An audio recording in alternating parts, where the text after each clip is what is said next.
ქუთაისში დღეს დილით სკოლამდელი აღზრდის ნომერ 1, მე-13, მე-15 და მე-17 ბაგაბაღებში მისულ მშობლებსა და აღსაზრდელებს სასწავლო პროცესი შეწყვეტილი დახვდათ. ბაღის პედაგოგები, აღმზრდელები და ტექნიკური პერსონალი დაბალი ხელფასებისა და საქმიანობისათვის არადამაკმაყოფილებელი პირობების გამო გაიფიცნენ. პირველი პროტესტი ბაგაბაღების თანამშრომლებმა გუშინ მერიის წინ მოწყობილი აქციით გამოხატეს, რის შემდეგაც მათ ქუთაისის მერი შოთა მურღულია შეხვდათ. როგორც აღმოჩნდა, გუშინდელი მოლაპარაკების პირობები ბაღების თანამშრომლებისათვის მისაღები არ იყო, რასაც დღეს სასწავლო პროცესის ჩაშლა მოჰყვა.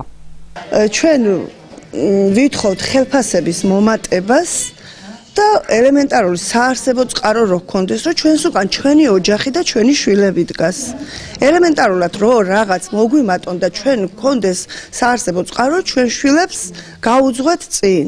მეტი მოთხოვნა ჩვენ არაფერი არ აქვს მაგათ. როგორც ბაგაბაღების თანამშრომლები აცხადებენ, გაფიცვისთანავე ქუთაისის ბაგაბაღების გაერთიანებამ გაფიცულების დასაშინებლად დაწესებულებებში ახალი თანამშრომლების მიყვანა ცადა. დღეს ყავდათ მოყვანილი, რომ თუ კი არ გვინდოდა ჩვენ არ გავაგრძელებდით პროცესს, ისინი ჩაანაცვლებდნენ. ვინ მოიყვანა ეს ადამიანი? არ ვიცი, გაერთიანებამ ალბათ მოვიდნენ და მოიყვანეს. გაერთიანებიდან იყვნენ წარმომადგენელი 2 მოსული და იმათ მოყავთ. ბაგაბაღების თანამშრომელთა დაშინებას გამორიცხავს ვიცე-მერი ნოდარ მიქიაშვილი და დილით ბაღებში უცნობი მოქალაქეების მიყვანას სხვაგვარად ხსნის. ხონდა საქმეში ვიყავით და ზუსტად ვიცოდით, რასაც ვაკეთებთ. მას შემდეგ რაც დილით ბაღებში არ დაიწყეს ბავშვების მიღება და აუცილებლად უნდა გავამახვილო ყურადღება, რომ ეს ხდება მხოლოდ 4 ბაღში ქუთაისში და დანარჩენ 31 ბაღში სწავლის პროცესი ჩვეულებრივად მიმდინარეობს. მას შემდეგ რაც ამ 4 ბაღში არ დაიწყეს ბავშვების მიღება, ჩვენ გადავწყვიტეთ, რომ თუ კი შესაძლებელი იქნებოდა ჩვენი თანამოქალაქეებისთვის ეს პრობლემების მოსახსნელად სარეზერვო ჯგუფი გავაგზავნა, რომელიც ერთი დღე იმუშავებდა ბაღში. ასეთი სულ არსებობს, რომელიმე პედაგოგს არ ყოფილი შემთხვევაში ჩავანაცვლოთ, თუმცა ეს არ ნიშნავს, რომ რომელიმე პედაგოგს ვათავისუფლებ. ქუთაისში 37 ბაგაბაღია, სადაც ათასობით სკოლამდელი ასაკის პატარა დადის. ბაღებში პედაგოგებისა და პერსონალის ხელფასები მიზერულია. როგორც ადგილობრივ მთავრობაში აცხადებენ, ბოლო 3 წლის მანძილზე ბაგაბაღების დაფინანსება 3 მილიონი ლარით გაიზარდა და წელს ბაგაბაღების გაერთიანებისათვის 10 მილიონ ლარამდე თანხა იყო გამოყოფილი. ბოლო 3 წლის განმავლობაში ბაღების დაფინანსება გაიზარდა 3 მილიონი ლარით, ბაღების ინფრასტრუქტურა გაიზარდა 2 ერთეული ბაღით და გაკეთდა მიშენებები უამრავ ბაღებზე, იმიტომ რომ ბავშვები იყვნენ ძალიან დიდი რაოდენობით და გადანაწილებულიყვნენ, დაემატა კვება, მესამე კვება, დილის საუზმე.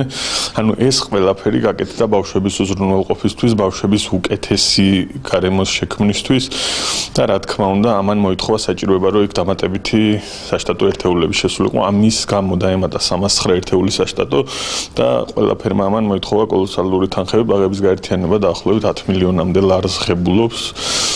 და რა თქმა უნდა, დღესაც ვიცით, რომ გაცილებით მეტია საჭირო, რომ მივაწიოთ ძალიან დიდ სტანდარტს, თუმცა უკმაყოფილების საბაბი ამ წუთში ქალაქელებს როგორც გამოკითხვებით ვიცით არ აქვთ.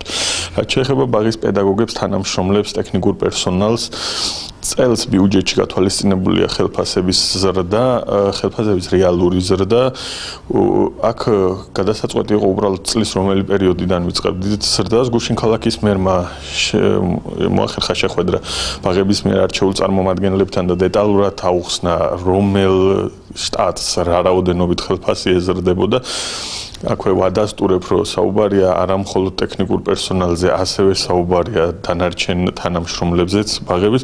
ხელფასების ზრდა, რა თქმა უნდა, თანამშრომლებისთვის, საშტატო ერთეულებისთვის სხვადასხვა იქნება და ყველას ერთი რაოდენობით ხელფასი არ გაეზრდება. ბაღებში კვება სამჯერადი გახდა, გაიზარდა საშტატო ერთეულებიც და აქედან გამომდინარე 2016 წელს ხელფასების რეალური ზრდაა დაგეგმილი. თუმცა გაფიცულებს მთავრობის არ ჯერათ და 2016 წლის 1 თებერვლიდან მოსამატებელ თანხას დამამცირებელს უწოდებენ. ქუთაისში განვითარებულ პროცესებს საკრებულოს ლეიბორისტი დეპუტატი სამსონ გუგავა გამოეხმაურა. მისი განცხადებით, ბიუჯეტში შესაძლებელია 1,5 მილიონი ლარის გამოთავისუფლება, რათა ბაგაბაღების პერსონალის ხელფასი 100 ლარით მაინც გაიზარდოს.